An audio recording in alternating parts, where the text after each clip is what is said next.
I am not the man you left in that bed. I am the man who will make a ledger sing. They'd wheeled me into the bright recovery ward, the TV humming an afternoon game show behind the curtain. My chest was stitched like a careful equation, steri strips holding the proof together. A plastic hospital bracelet clinked against a rail, name, date of birth, barcode. My entire life reduced to a scannable fact. I pressed the call button and asked the nurse on my phone. She smiled, set it in my palm, and said I had family waiting on the line. I believed her. That was my first mistake of the new life. Before we continue, please subscribe to the channel and let us know where you're listening in the comments. I called Vance. Rings. The mechanical calm of the son, who once fell asleep on my shoulder in the back of a station wagon, and now avoided my voice like a debt collector. "Hey," he said, the words stretched thin. "Can you pick me up?" I kept my tone plain, like lab protocol. "They're releasing me." The surgeon said no exertion, no stairs. "I just need—" He cut me off with a breath that sounded like he'd been interrupted from something of global importance. "Call a cab. I'm watching TV." The syllables landed like a cold chemical drop, the kind that bleaches a stain and the fabric beneath. Through the speaker, I heard a popcorn bowl shift, a muted cheer. Then Claire's voice drifted in from somewhere behind him, careless, bright. "Stay there another month. It's so peaceful without you." They both laughed, not cruelly, not even consciously. Just a laugh of people who'd moved on and forgot to take their footprints with them. I didn't reply. Silence grew angles inside my chest, sharper than stitches. On the wall, the TV swung a camera over an easy crowd.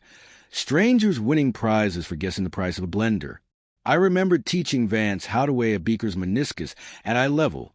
Patience, precision, truth. How a half second of inattention ruins the result. A nurse, Shauna, tad crooked, asked if someone was coming. I looked at the bracelet again, white against the model map in my hand. "Someone is," I said, and for the first time believed the sentence without knowing who. I ended the call. The room smelled like antiseptic and overcooked peas. I stared at my hands.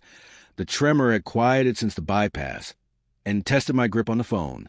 I thought of the durable power of attorney Vance had insisted, the lawyer recommended. The way Claire had ushered me to sign things while the football game ran loud enough to baptize the living room. I thought of the pen. Blue cap, chewed end. My signature. Careful, practiced, weaponized against me while I recovered from a body that had tried to give up. Taxi, then I told Shauna. "But first, could you print my discharge packet?" She nodded. Paper is a kind of mercy. Paper outlives tone of voice. While I waited, I replayed the sound of their laughter. Slow motion to the heart's new plumbing. Not anger. Not yet. Calculation. The old discipline crawled up from its bunker. Checklists, redundancies, contingencies. In the Institute, I'd built protocols that survived sabotage by assuming sabotage would come. At home, I had assumed family. Shauna returned with a stack of documents, a black ballpoint clipped to the top. I held the pen and watched the line form under my name, a clean arc that steadied as it traveled. The bracelet tapped again, like a metronome learning a new song. My eyes snagged on a clause follow-up schedule medication, avoid stressors. I almost laughed. "Do you want a wheelchair ride to the curb?" Shauna asked. "No," I said, easing upright. The pain was there, bright but manageable, a red thread I could hold and not be dragged by. "I'll walk." Slowly. I stood, breath counting me back into ownership of my body. The TV kept yammering about a final showcase. My reflection in the black bevel. A man past 60, silver hair in disarray, eyes clear enough to cut. Behind that glass, another screen. Vance on a couch, Claire's knees tucked under her, a remote like a scepter in her hand. Their laughter didn't echo anymore. It filed. I slid the pen into my pocket. A small theft, maybe. But I'd paid for it with 30 years of fatherhood and the quiet science of showing up. I tied the hospital bag with my clothes like a sailor knot, muscle memory from a life that had not forgotten me. On the nightstand, a plastic water cup puckered at the rim. I pressed the circle into my palm, marking myself with a temporary ring. It faded as quickly as a promise. At the elevator, a volunteer in a cardigan asked, "Sir, do you need assistance?" "I need a good taxi driver and a better filing system," I said. She chuckled politely, as if I was making a joke. I wasn't. The door slid open. Stainless steel mirror finish. The bracelet flashed again. I lifted my phone and scrolled past Vance's name, past Claire, past the blankness of people who'd faded. I stopped at a number I hadn't called in 20 years, a name pressed like a dry leaf in the middle of the long address book of my life. I tapped it, breath held, the pen still warm in my pocket, and as the first ring sounded, the elevator began to descend. I left the hospital with the discharge papers pressed flat against my chest, the edges sharp enough to remind me with every step. The cab driver didn't ask questions. He only watched me in the rearview mirror like he wasn't sure I'd last the ride. I lasted. I always have. At home, the lock felt unfamiliar in my hand, though it was my own key that turned. The house smelled different, like citrus cleaner and someone else's perfume. Claire's touch. My shoes sounded foreign against my own floor. On the dining table sat a neat stack of envelopes, each with my name, but none in my hand. Bank statements, notices, forms filled with lines I didn't remember signing. I pulled one open, scanned the careful blue ink of my signature. Only it wasn't mine. The slope of the S was wrong, the tail too short, like an impersonator who thought speed could hide ignorance. A rush of heat filled my chest, sharper than any surgeon's knife. I sat. I steadied my hands against the table's edge, counted backward in my head the way I had trained junior chemists to handle volatile mixtures. Breathe, measure, wait for the reaction. On the wall hung a photo of me younger, in a lab coat beside a laughing boy with a science fair ribbon in his hand. Vance's ribbon. I had held the camera steady then. I held the house steady now. For the first time since the hospital call, I felt clarity. No storm, no rage, just a clean equation. Evidence plus time equals truth. They thought my weakness was permanent, that I'd confuse or fade. They forgot I'd built my life in details invisible to anyone impatient. I opened drawers, cabinets. The old filing chest where my own records lay dusted but intact. Property deeds, insurance policies, receipts with dates I knew by heart. I spread them out across the table, like a general laying down maps. The forged signatures trembled against the authenticity of my real ones. Every angle told me the same story. They had used my silence as ink. I picked up the hospital pen I'd stolen, turned it between my fingers. The weight of it balanced me. A man might lose his home, but not his discipline. I started a new folder, labeling it in block letters. Proof. The phone buzzed. A text from Vance. Hope you're settling in. Don't stress. Claire. And I got everything handled. The nerve. The arrogance of thieves who believed they'd already won. My thumb hovered over reply. But I didn't type. Words wasted energy. Paper and process carried force. I leaned back, stared again at the photo of the boy with the ribbon. The echo of his young voice returned. "Dad, I couldn't have done it without you." I believed him then. Belief is a fragile compound. Tonight, it hardened into something else. I slid the first document into the proof folder. My hand didn't shake. My chest didn't falter. Somewhere in the quiet of the house, a clock ticked like a metronome for my new life. And then the floor creaked. Footsteps I hadn't expected.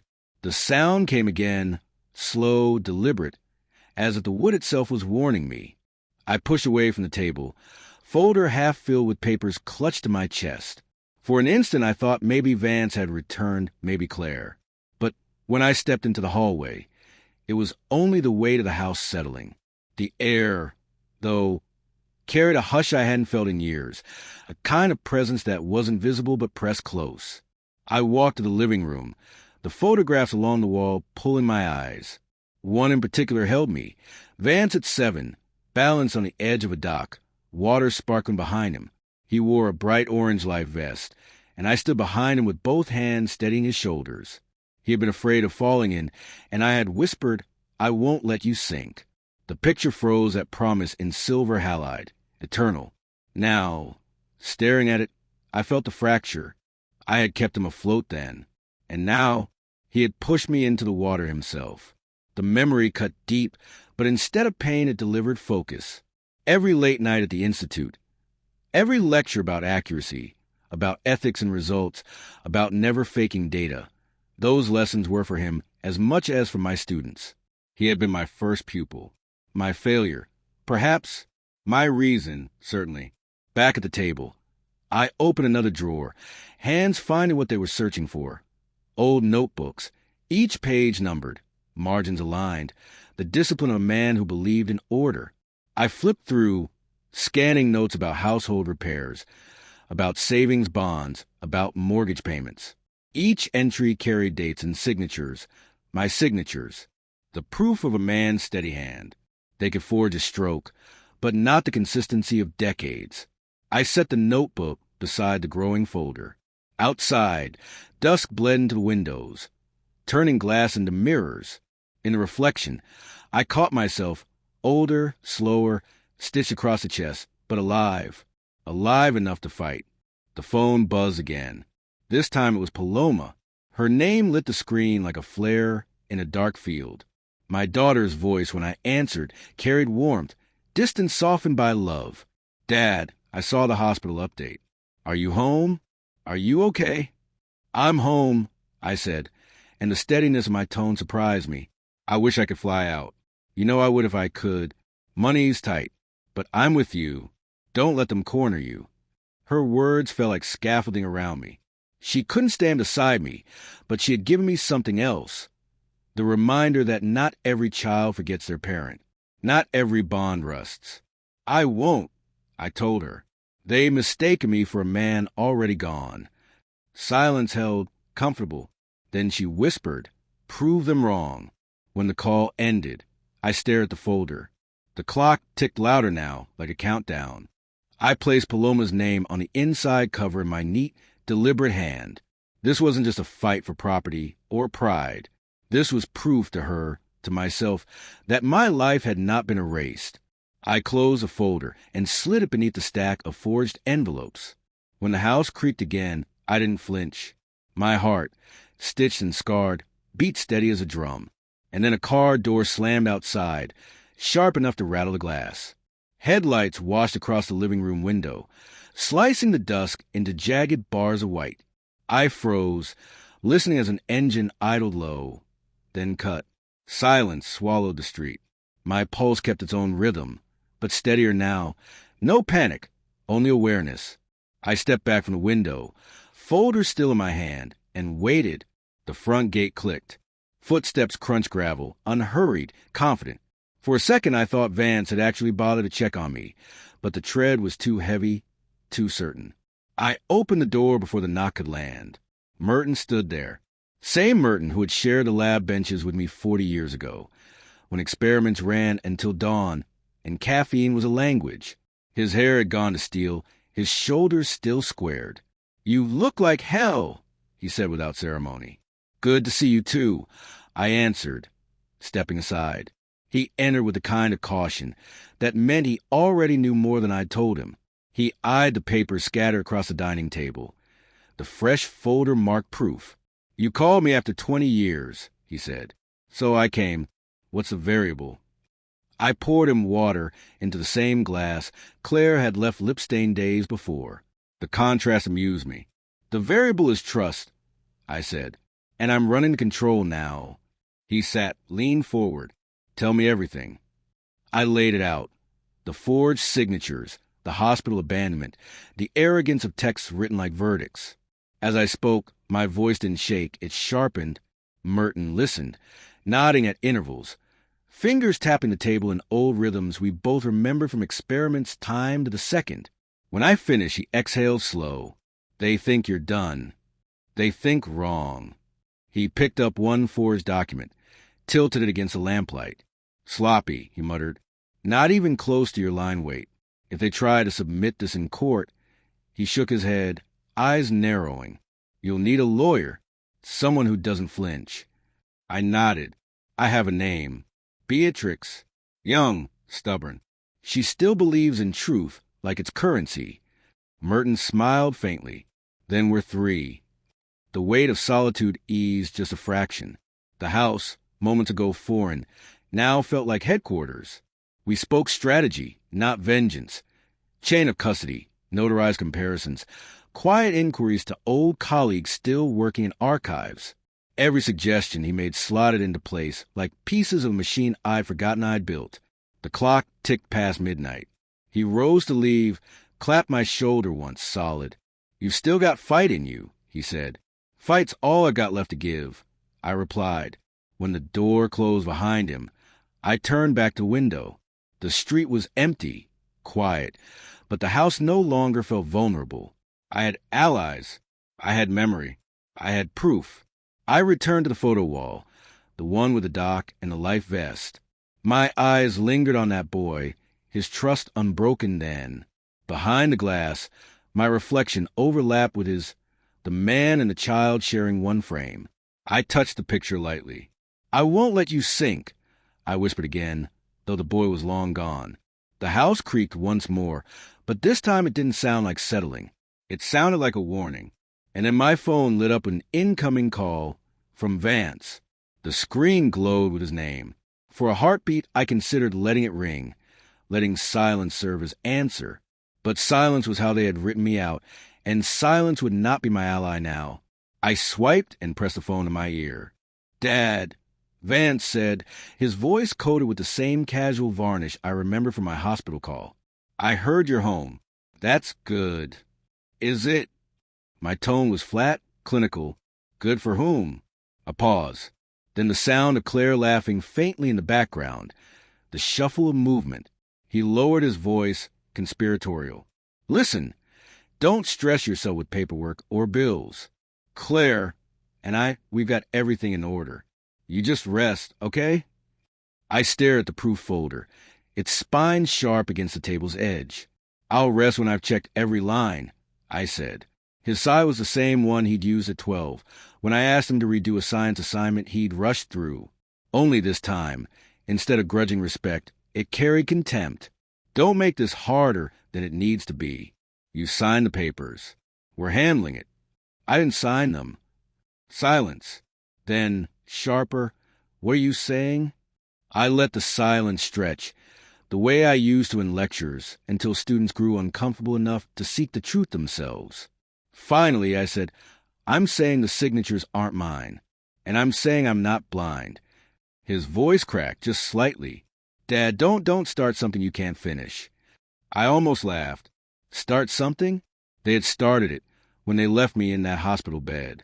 What I was doing now was simple continuation, a man reclaiming his own line of data.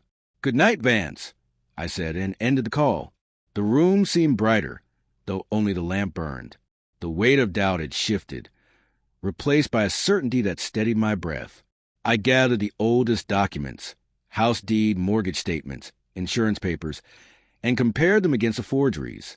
My hand, disciplined through decades of experiments, traced the curve of each S, each R.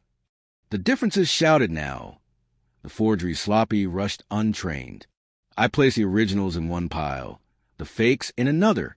Each stack grew until the table looked like a courtroom exhibit. The truth was visible. All it needed was the right spotlight. A memory surfaced then, uninvited. Vance as a teenager, slamming the door after an argument about curfew. Hours later, I'd found him asleep on the porch. Key forgotten, head against his knees. I carried him inside without a word. That boy had trusted me to carry his weight. Now, the man he became was trying to bury mine. I wrote a note on the inside cover of the folder. Control through clarity. Do not deviate. It was a lab mantra, but it fit. The house was still except for the tick of the clock. I leaned back, eyes closed just long enough to feel the scar tug across my chest. Every breath reminded me I had survived, and survival was the first condition of victory. A knock shattered the quiet. Not at the door, at the window. 3 sharp raps against the glass. 3 knocks, precise, like someone measuring the thickness of my resolve. I turned, heart tightening once, then settling into rhythm. The curtain swayed slightly with the echo. I rose, folder clutched tight, and approached the window. Outside, the yard lay dark except for a slice of moonlight overpath. No figure, no shadow, just the branches twitching in a restless breeze. I unlatched the window, opened it slowly, and the night air poured in cool, metallic, smelling faintly of rain. Nothing moved, yet the sound had been deliberate. I closed it again, secured the lock, and told myself the truth. I was not imagining, whether prank or warning. Someone wanted me to feel watched. They would learn I do not bend under surveillance. I have lived decades under scrutiny, each result peer-reviewed, each error a potential explosion. Eyes on me never broke me. They refined me. I sat once more and spread the deed across the table.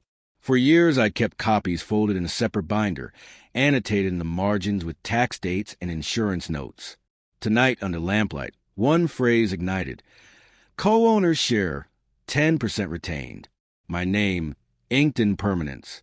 Forgotten, perhaps, by Vance, but not erased.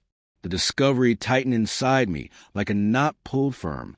So they had not taken everything. A corner of the fortress was still mine. 10% a sliver, but slivers pierce. They thought I was dispossessed, but law and paper disagreed. I drew a new sheet, titled it in block capitals, Property. Beneath, I listed each reference, page and paragraph. This was not just offense. This was counterattack, patient and legal. The phone vibrated again. Paloma, a late text. I believe in you, Dad. Don't let them tell your story for you.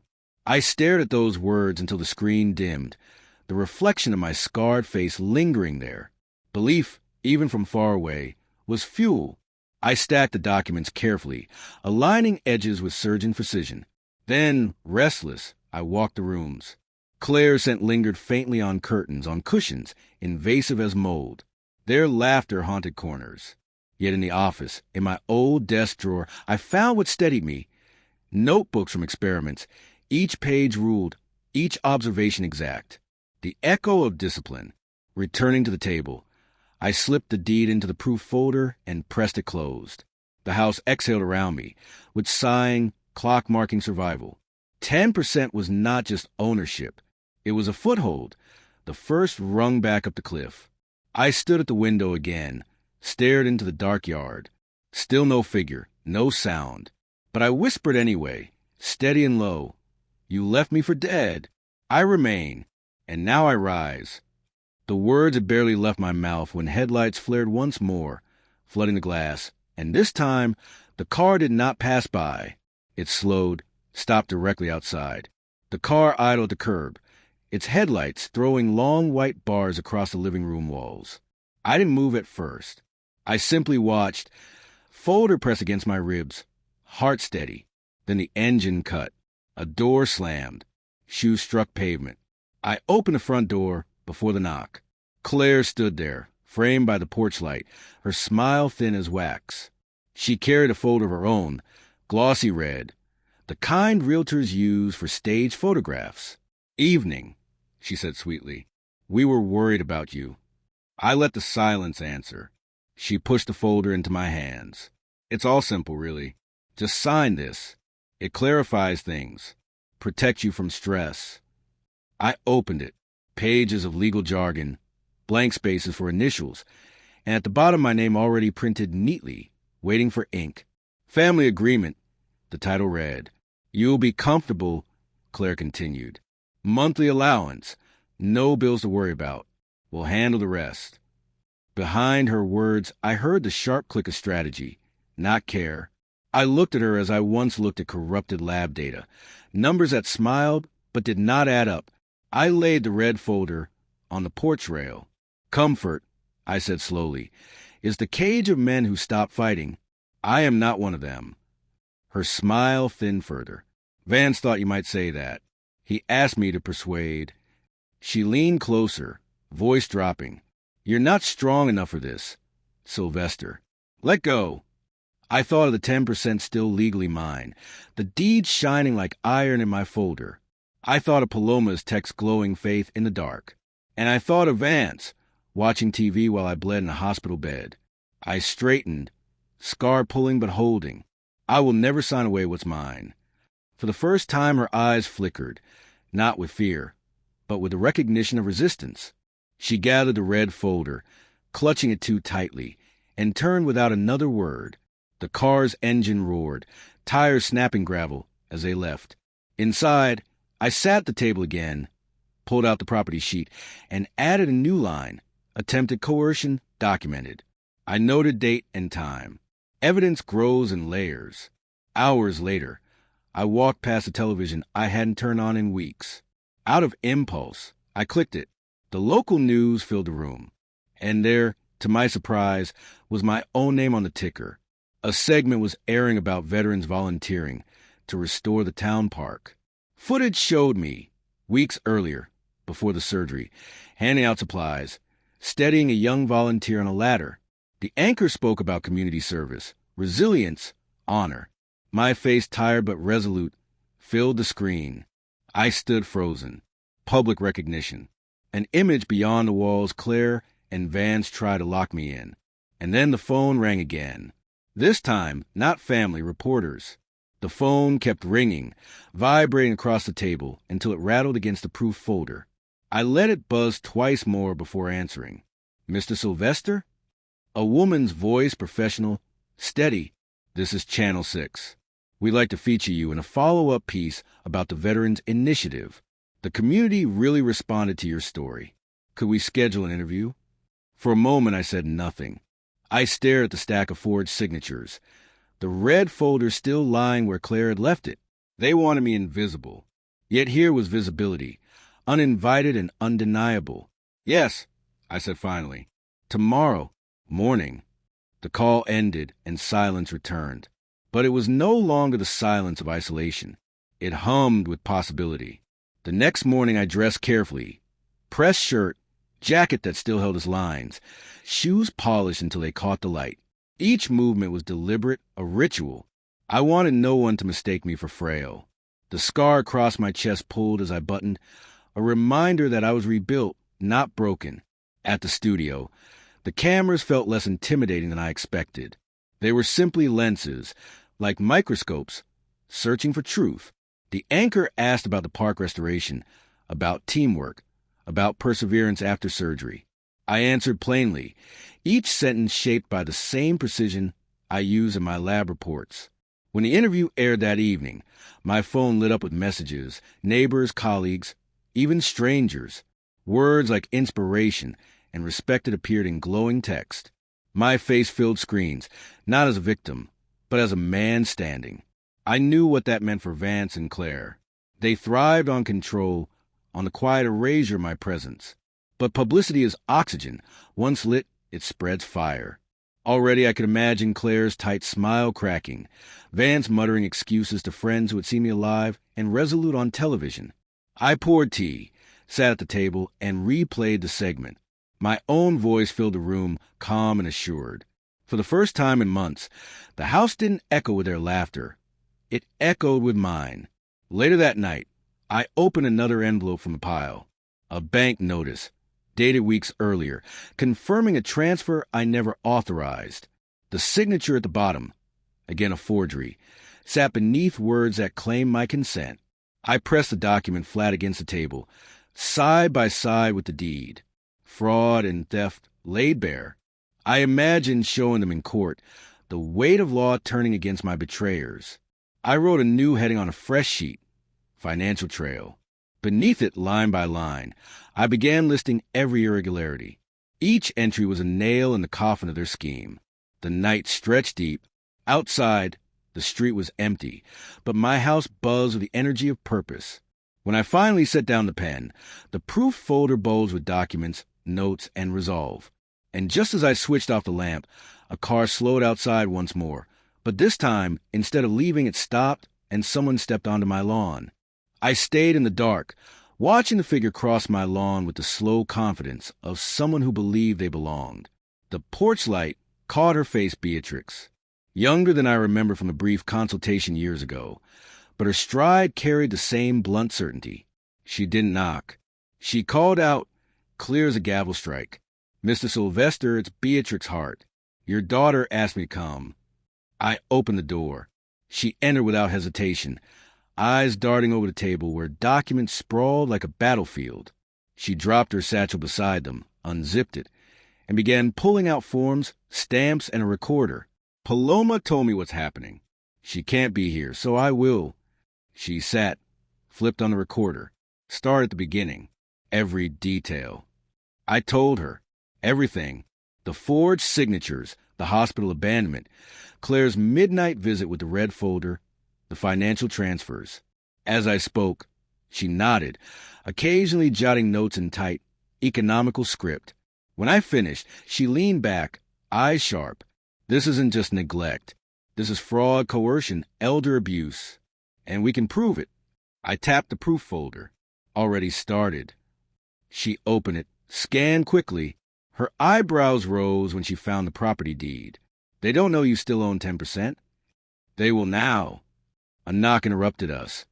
Sharp, impatient. Merton entered, carrying a thermos and his old leather briefcase. He looked at Beatrix, then me, then the table. So this is headquarters. 3 of us, I said. Then let's act like it. We worked until dawn. Merton organized a financial trail, his eye for anomalies still unmatched. Beatrix structured a timeline, her legal instincts tightening the narrative like wire. I contributed my notebooks, each page dated, signatures consistent. Piece by piece, chaos became order. By sunrise, we had more than suspicions. We had a case. Beatrix closed the folder, heavier now with purpose. Next step is official complaints. Housing board, bank, county records. Paper moves slower than blood, but it cuts deeper. I poured coffee into chipped mugs. Then we sharpened every page. When they left, exhaustion pressed against me, but it wasn't defeat. It was a weariness of construction. The house felt alive again, not haunted, but defended. Later that morning, the phone rang once more. This time it wasn't neighbors or reporters. It was Vance. His voice carried a brittle edge, the calm of a man cornered. "Dad," he said, "we need to talk, face to face." I waited. "At the house," he added quickly. "Tonight, bring whatever you think you found." The line clicked dead before I could reply. I looked at the proof folder, its corners frayed from use. Tonight, then, they wanted a confrontation. They would get one. I sat back in the chair, the morning light cutting across the table, and whispered to myself, "They've mistaken me for weak." Tonight, they learned the weight of order. And as the clock struck noon, I saw through the window a delivery truck stopping outside, packages addressed not to me, but to Claire, stacked high with purchases bought on accounts that bore my stolen name. The delivery man struggled with the boxes, each stamped with Claire's name, but billed to accounts I never touched. I stepped onto the porch, scar tugging under my shirt, and signed for them anyway. His pen scraped paper, the ink an insult. When he drove away, I slit the top carton open with a kitchen knife. Silk dresses, perfume, imported wine. Luxury on the back of my forged signature. I stacked the receipts together, slid them into the proof folder under the heading Financial Trail. The evidence grew heavier, dense as a loaded chamber. Each item they bought was a confession dressed in tissue paper. Evening came fast. Shadows stretched across the floor, sharp lines pointing toward the inevitable. Vance's call replayed in my head. "Bring whatever you think you found." He imagined me cowed, shuffling in with scraps of paper, begging for peace. He didn't understand. This wasn't begging. This was prosecution. At dusk, Merton returned, carrying binders thick with photocopies. Beatrix arrived moments later, her hair tied back, eyes steel. She dropped a stack of stamped complaints onto the table. "Bank, county records, HOA. We've started the fire. Now let them run from smoke." We drank coffee that tasted like iron, each of us silent, waiting for night to unfold. When the knock finally came, it wasn't timid. 3 heavy strikes rattled the frame. I opened the door. Vance stood there, suit jacket creased, tie askew, Claire behind him with her smile stretched too wide. He glanced at the papers visible on the table, then back at me. "Dad," he said carefully, "why make this ugly? We can resolve it quietly." I stepped aside. "Come in." They entered, but it wasn't my house that welcomed them. It was a courtroom in waiting. Beatrix sat at the head of the table, recorder already running. Merton leaned against the wall, Arms crossed, a silent witness. Claire slid another glossy folder toward me, this one thicker. Contract prepared in advance. Sign, and this all ends. You'll have security, comfort. No one needs to know the details. I didn't touch it. Instead, I opened the proof folder and spread the documents in a fan across the table. The deed, the forged bank transfers, the receipts from their indulgences. Their own handwriting stared back at them, damning. Vance's jaw tightened. Where did you get these? From the life you tried to erase. I said, you should have known. Nothing disappears if you catalog it properly. Claire's smile flickered, then faltered. Her eyes darted to Beatrix, who simply raised her brows. Pen scratching notes. This is blackmail. Vance snapped. No. Beatrix cut in smoothly. This is evidence. And tonight, you walked into the record willingly. She tapped the recorder, the small red light glowing like judgment. The silence that followed wasn't empty. It was charged, fragile, second from breaking. And when Vance finally spoke, his voice was low, dangerous. If you think you can win this, you don't know who you're fighting. I leaned forward, hand steady on the table. Correction, son. You don't know who I become. The clock struck 9, its chime echoing through the tense air, just as headlights swept across the windows, and voices rose outside. A gathering. Witnesses I hadn't called. The voices outside multiplied, muffled at first, then sharpening as footsteps pressed onto the gravel path. I rose, moved the window. Through the glass I saw neighbors, 2 from the block, 1 man from the park committee, even the mail carrier who had delivered Claire's luxury boxes. They lingered near the porch light, whispering, curious. Someone had told them, or maybe word had simply traveled, as it always does when truth strains to be heard. Vance noticed them too. His face hardened. We're not doing this in public. Public, I said evenly, is exactly where this belongs. I opened the door wide, the night air rushing in. Come in if you want. I called to the group outside. Nothing here requires secrecy. Hesitant at first, they stepped closer, drawn not by spectacle but by the promise of revelation. Claire hissed under her breath. You're humiliating us. 3 times. I said, you'll be humiliated before this is over. Tonight is the first. The neighbors filed into the living room, uncertain but alert.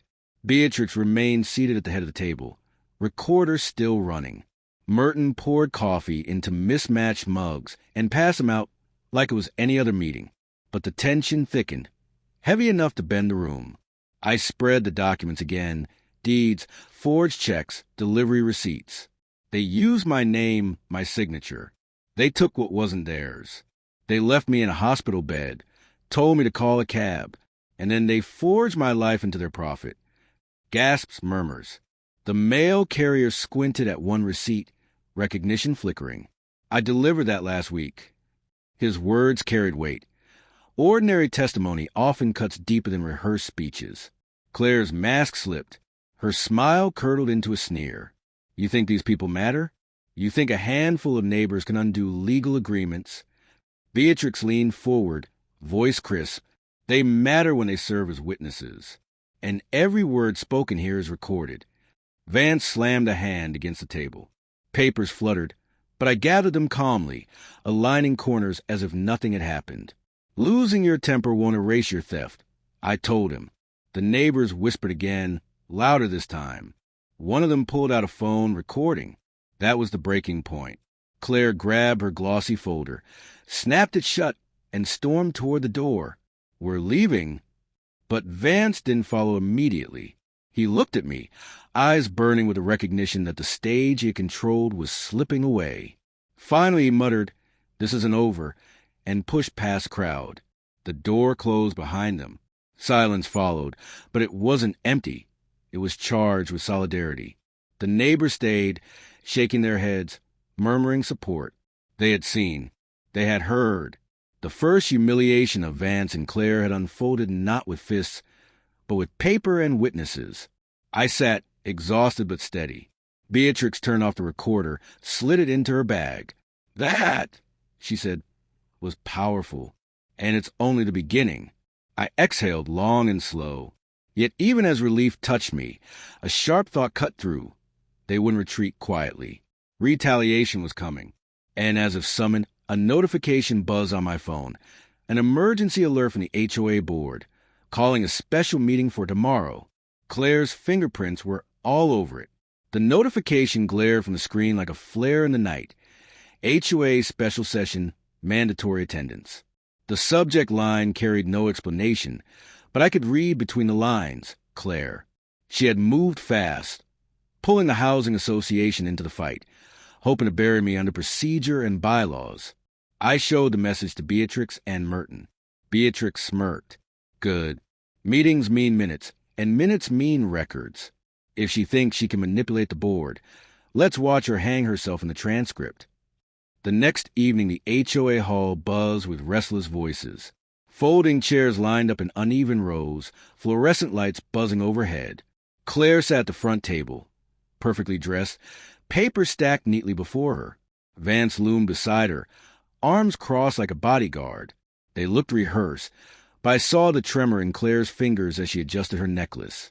Neighbors filled the chairs, some curious, some already whispering about what they had seen at my house. When I entered, murmurs rose.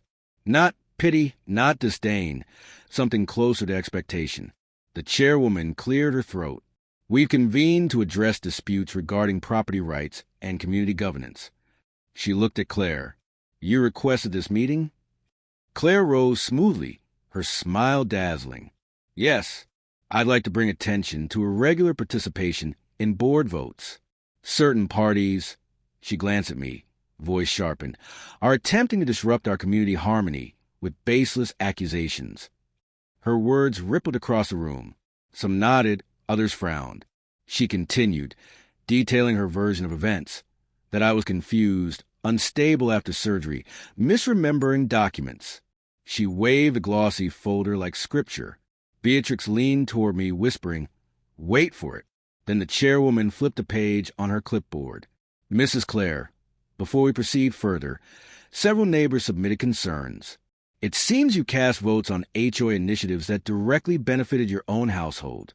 Landscaping contracts, expense reimbursements, even variance approvals for your property. The room shifted. Eyes turned toward her, skeptical now. That's standard procedure. Claire said too quickly, I have every right. Correction, the chairwoman interrupted. Our bylaws prohibit voting on matters in which one has direct financial interest. Gasps. Someone in the back muttered, Conflict of interest.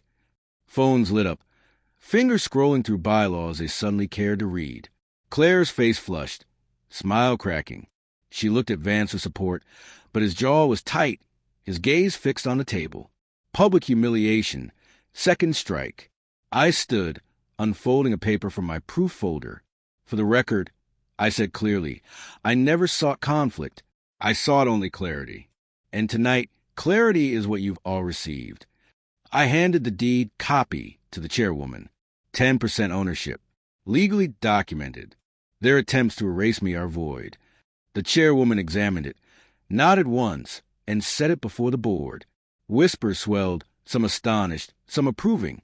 Claire tried to object, words tumbling, but her voice cracked. Beatrix leaned back, satisfied. Merton folded his arms, watching the tide turn. The chairwoman rapped the table with her pen. This matter will proceed to formal review. Until then, all contested votes are suspended. The gavel of her authority, even symbolic, struck harder than I expected. I sat slowly, heart pounding but steady. Around me, the crowd was no longer neutral. They had seen arrogance unravel under its own weight.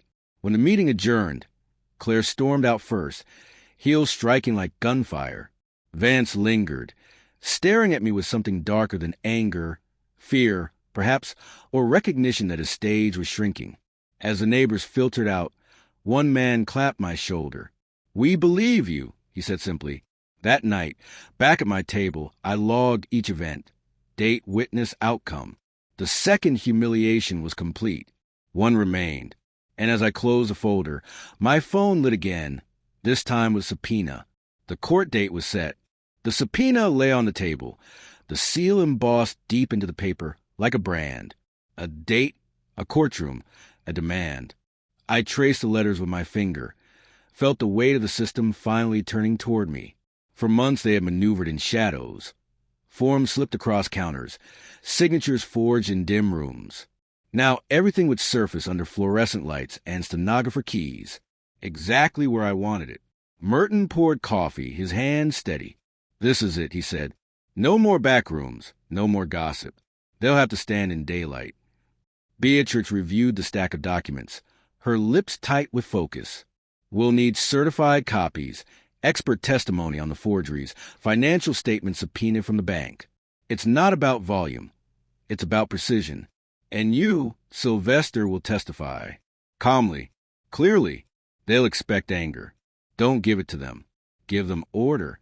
I nodded, the scar beneath my shirt pulling as I straightened. Order was all I had ever given. The days that followed blurred into preparation. Early mornings I walked the block, neighbors offering nods of quiet support. Afternoons I spent under Beatrix's relentless questioning, rehearsing answers, reciting dates, reliving betrayals without letting emotion bend my voice. Evenings, Merton and I combed through receipts, cross-checking Claire's indulgent purchases against the very accounts she had sworn were empty. Each night I logged the progress in my notebook, timelines drawn like chemical reactions, arrows linking cause to consequence. It looked less like a case file, more like an experiment diagram. The hypothesis being that truth, when compressed, ignites. On the eve of the court date, I found myself alone at the dining table. The house was quiet, heavy with the ghosts of arguments and laughter that no longer belonged here. I pulled the photo of young Vance from the wall, the one with the life vest, his shoulders under my hands. I set it beside the proof folder. "I carried you once," I whispered. "Tomorrow you carry your lies." Morning came sharp and cold. The courthouse steps stretched high, their stone polished by decades of footsteps. I climbed them slowly, deliberately, each breath a reminder that my heart had been rebuilt to endure. Cameras flashed, reporters, drawn by the story of a veteran challenging his own blood. I didn't flinch. Public eyes had already seen me. They could see more. Inside, the courtroom filled quickly. Neighbors again, seated in the gallery. The HOA chairwoman, even the mail carrier. Claire entered first, immaculate in black, her smile brittle. Vance followed, jaw set, trying to look untouchable. But I caught the way his hands twitched when he saw me already seated, papers aligned before me. The judge called the session to order. Beatrix rose, her voice calm, confident, laying out the case. Forged documents, fraudulent transfers, abuse of power. She handed exhibits to the clerk, each one a nail hammered into the frame of truth. Claire objected, words flowing quick, rehearsed. But when the bank statements appeared, my name, her handwriting, luxury items charged, accounts drained without consent, her voice stuttered. The gallery murmured. Then came my turn. I stood, steadying myself at the rail. Beatrix's earlier advice echoed. No anger, only order. I recounted the hospital call, the abandonment, the forged signatures, each detail delivered without tremor. When I finished, silence held the room. The judge nodded. "We'll reconvene after recess to hear further witnesses." As I stepped down, I met Vance's eyes. For the first time, he looked away first. The recess bell echoed, people filing out, voices buzzing. But above the noise, I heard Claire hiss to him, too sharp to hide. "If this falls apart, we lose everything." And in that moment, I knew. The third humiliation was already forming, waiting for the final strike. The courthouse cafeteria smelled of burnt coffee and bleach. I sat alone at a corner table, hands folded over the proof folder, while Beatrix conferred with Merton near the vending machines. Around us, the low murmur of lawyers and clerks filled the air, but my focus stayed on the door. I knew Vance and Claire would appear soon, rehearsing whatever fragile script they thought might still hold. They arrived just as the recess clock ticked down. Claire walking fast, heels clacking sharp, Vance trailed with shoulders hunched. They carried no laughter this time. Their faces were masks of strain. Claire spotted me and slowed, her smile practiced but brittle. "You don't have to do this," she said, voice pitched for anyone nearby. It's family. Why drag it through the mud? Family drags itself. I replied, I'm just showing where the tracks lead. Vance's eyes flickered with something between shame and rage. He leaned in. We can end it now, Dad. Sign a settlement. Take the allowance. Stop humiliating us. That word again, humiliation. They tasted it now, and it burned. I tapped the proof folder gently. This isn't about allowance. It's about accountability. And we're only halfway through. Claire's veneer cracked for a second. Her lips trembled before she turned away, dragging Vance toward the hall. Their exit left a wake of whispers behind them. Other lawyers. Other witnesses recognizing desperation when they saw it. Back in the courtroom, the judge reconvened. Beatrix called the next witness, the HOA chairwoman. She testified firmly, citing bylaws Claire had violated, the conflict of interest, the improper votes. Each sentence was a strike of the gavel before the actual gavel fell. Claire tried to interject, but the judge silenced her with a raised hand. Then the mail carrier was called. He confirmed the deliveries, the packages signed under my name, but received by Claire. He even produced slips, copies with her handwriting. The gallery gasped. One woman muttered, "Unbelievable." The walls themselves seemed to lean closer, listening. Claire's cheeks flushed crimson. She shifted in her seat, gripping the edge of the table as if the wood could steady her. Her voice, when she finally spoke, cracked. This is a conspiracy. Neighbors, mailmen, everyone's against us because of him. She pointed at me, finger trembling. The judge's gaze was stone. Control yourself, Mrs. Claire. This is not theater. But it was theater, and the audience had already chosen its sympathies. Whispers rippled through the gallery. Phones lifted quietly to capture her unraveling. Public humiliation. The third strike unfolding right there under the fluorescent lights. Vance buried his face in his hands. Claire tried to recover, but every sentence stumbled. By the time Beatrix rested her case, they were no longer opponents. They were defendants stripped of narrative. The judge announced final arguments for the following day. Court adjourned. People rose, chairs scraping the floor. I stayed seated, letting the room empty around me, savoring the silence that remained. Beatrix touched my shoulder lightly. Tomorrow, she said, we close the circle. Merton added, they came with arrogance. They'll leave with nothing.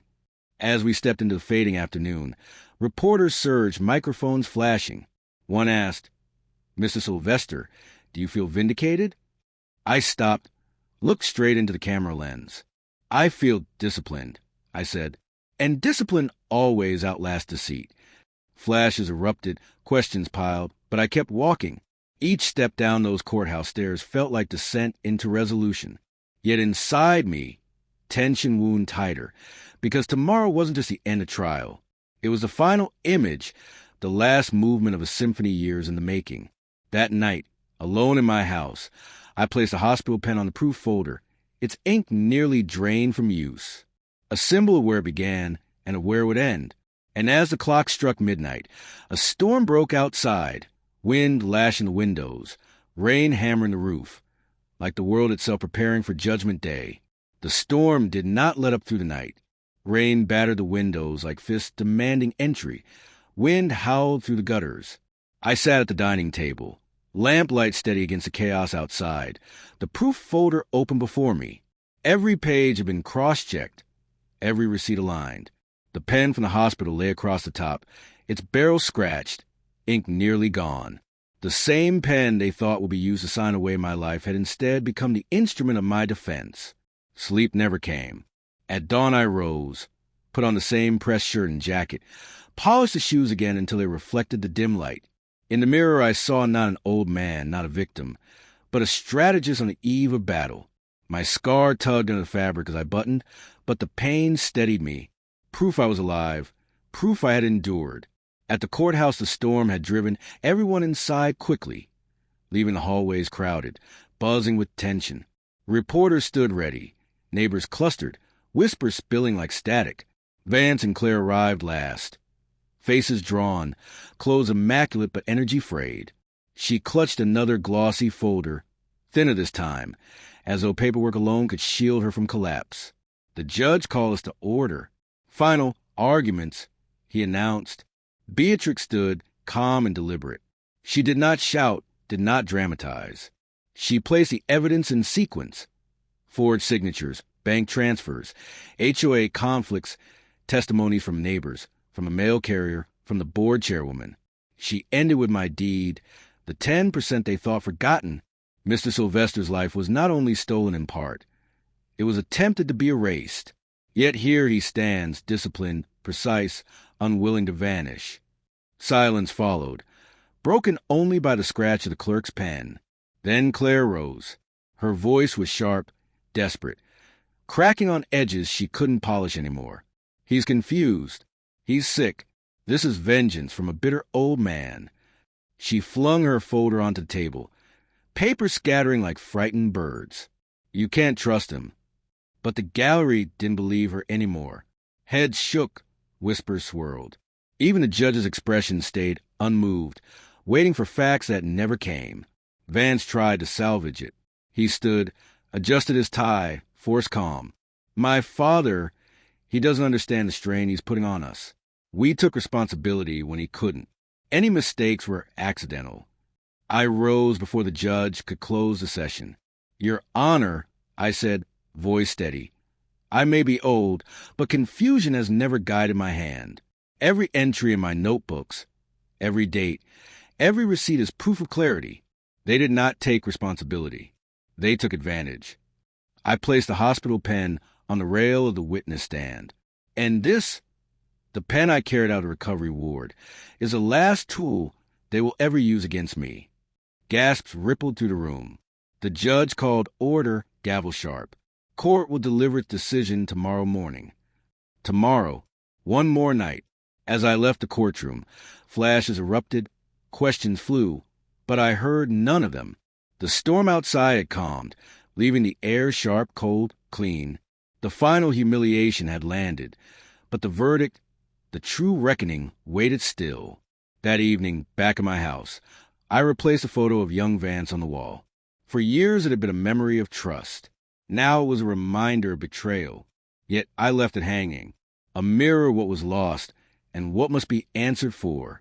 And just before midnight, as I closed the proof folder for the last time, my phone buzzed with a message from Paloma. Tomorrow is yours. Ended with dignity, Dad. The courthouse steps were slick with dew when I arrived before sunrise. The air carried that crisp silence cities know only in the hour before traffic begins, a silence that feels like a stage curtain about to rise. I climbed slowly, proof folder tucked under my arm, the hospital pen clipped to its edge. Every step was deliberate, the scar beneath my shirt pulling but steady. Inside, the gallery filled quickly. Neighbors again, veterans from the park project, even a teacher from the institute who hadn't seen me in years. Word had spread. This was no longer a private dispute. It was a trial of character. Claire entered first, her heels striking sharp, her expression forced into confidence. Vance followed, pale, eyes rimmed with exhaustion. They sat stiff at their table, avoiding my gaze. Beatrix leaned toward me and whispered, "Today we close the circle." Merton gave a small nod, his briefcase at his feet, like a shield. The judge entered, robes whispering, gavel striking. We reconvened for judgment. Before the ruling, he invited final statements. Beatrix rose, voice calm, controlled. She spoke not of vengeance but of restoration. How systems exist to protect, how discipline and evidence had exposed deceit. She ended with a simple line. Truth, Your Honor, is not fragile, but trust is, and theirs is broken beyond repair. Then Claire stood. Her words tumbled, too fast, too sharp, each one betraying desperation. He's bitter, he's vengeful, he's rewriting history to punish us. She gestured wildly toward me. Everything he claims is exaggeration. He's confused. The judge held up a hand. Sit down, Mrs. Clare. Vance rose slowly, his voice quieter, steadier. We only did what we thought best. If mistakes were made, they were unintentional. His words fell flat, rehearsed, already doomed. The judge turned to me. Mr. Sylvester, you may address the court. I stood, folder in hand, hospital pen between my fingers. My voice carried steady, clear. I have lived a life measured in careful notes and steady records. I taught my son that truth matters, that every result must stand scrutiny. He chose another path. They forged my name. They spent what was not theirs. They left me die alone in a hospital bed. I lifted the pen. With this, I will not sign away my life. With this, I wrote proof that cannot be erased. The gallery was silent, every eye fixed forward. Even the judge leaned slightly, listening. I placed the pen atop the proof folder on the bench. My request is not punishment. My request is restoration. Give me back what is mine, and let the truth stand where deceit tried to grow. The judge nodded slowly. The court will deliver its ruling after recess. All parties remain. The gavel struck. People rose, murmur swelling. Claire buried her face in her hands. Vance stared at the floor. I sat again, hands folded. Around me, the hum of voices swelled into a low roar of anticipation. The verdict loomed minutes away, heavy as thunder. And then, from across the room, a reporter's voice called out, "Mr. Sylvester, if you win, what comes next?" I looked straight at her camera, the lens wide, the gallery waiting, and answered, "Next comes the final image." The room stilled. Even the storm outside seemed to pause, holding its breath for judgment.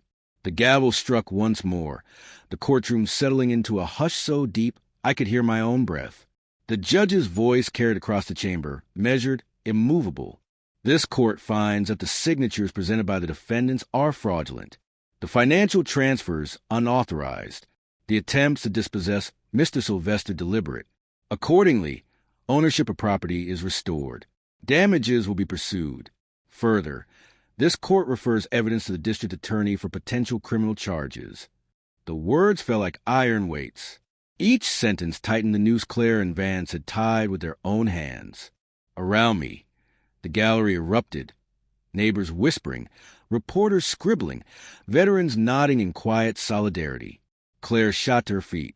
"No, you can't. This isn't fair." She reached for Vance, but he wouldn't meet her eyes. His mask had cracked. Sweat glistened on his forehead. His lips pressed thin. The judge's gavel hammered again. "Order." I stayed seated, calm, hands folded on the proof folder. For months I had lived with the tremor of betrayal. Now, watching them unravel, I felt only clarity. This wasn't anger. It was equilibrium restored. Reporters surged forward as the bailiff guided us out. Cameras flashed, microphones thrust toward me. "Mr. Sylvester, what do you say to your family after this verdict?" I stopped at the top of the courthouse steps, the hospital pen still clipped to my folder. Slowly, I held it up for all to see. They thought this pen would sign away my life. Instead, it signed the truth that will outlast them. Gasps rippled through the crowd.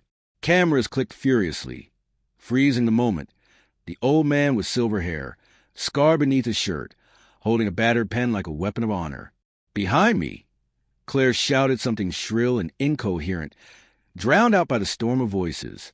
Vance covered his face with his hands. Public humiliation complete. The veterans in the park stepped forward, saluting quietly. One placed a hand on my shoulder. Neighbors nodded, their eyes filled with recognition.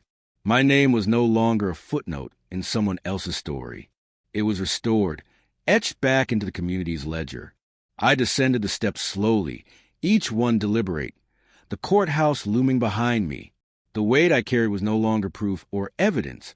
It was victory, not the bitter taste of revenge by destruction, but the clean satisfaction of order reclaimed. At the bottom of the steps, Paloma was waiting. She had flown in after all, her eyes shining. She embraced me, whispering, "You did it, Dad. You ended it with dignity." I looked past her shoulder at the reporters, the flashing lights, the crowd dispersing with murmurs of my name. Then I looked down at the hospital pen one last time, the cheap plastic scar from use. I set it gently on the courthouse railing and left it there, the symbol of survival, of proof, of discipline, a relic of the man I was forced to become, and of the man who endured.